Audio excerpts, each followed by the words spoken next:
বীর মুক্তিযোদ্ধা আব্দুল সালাম ঢাকার ডেপুটি মেয়র, ঢাকা দক্ষিণের আহ্বায়ক, 13 আসনের এখন পর্যন্ত নেতা।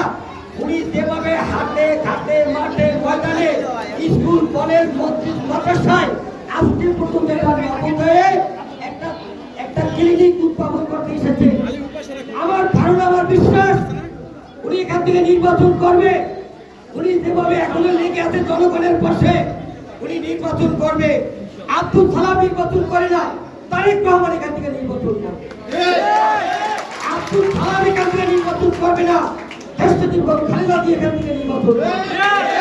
এই নির্বাচনে যে আসুক তারেক রহমানের পক্ষ থেকে, আমরা তো তাকে ভোট দেব, আমরা তো তাকে ভোট দিয়ে জয়লাভ করবো, আমরা তো এইখান থেকে বিপুল ভোটে জয়লাভ করবো আব্দুল সালামকে।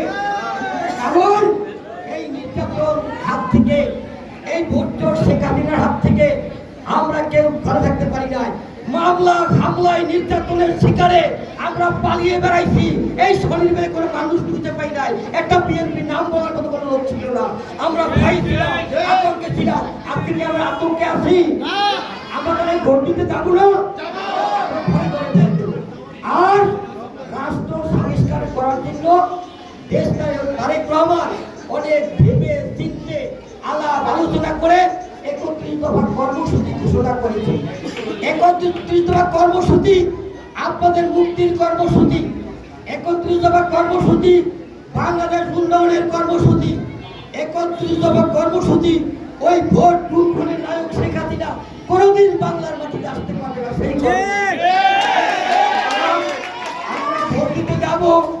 আপনারা যারা এখানে ভোটঘাট হিসেবে আছেন, আপনারা যারা বিএনপি কর্মী আছেন, আপনারা যারা 17 বছরের নির্যাতনের শিকার ছিলেন, তারা আগামীতে 32 বছর বাঁচার জন্য, ঘরে ঘুমানোর জন্য এই 31 দফা কর্মসূচি নিয়ে পাড়ায় পাড়ায় মহল্লায় মহল্লায় অলিতে গলিতে চায়ের দোকানে, তরকারি দোকানে, মাছের দোকানে, প্রতিটি বাড়িতে বাড়িতে গিয়ে 31 দফা কর্মসূচি বলবেন, তাই না?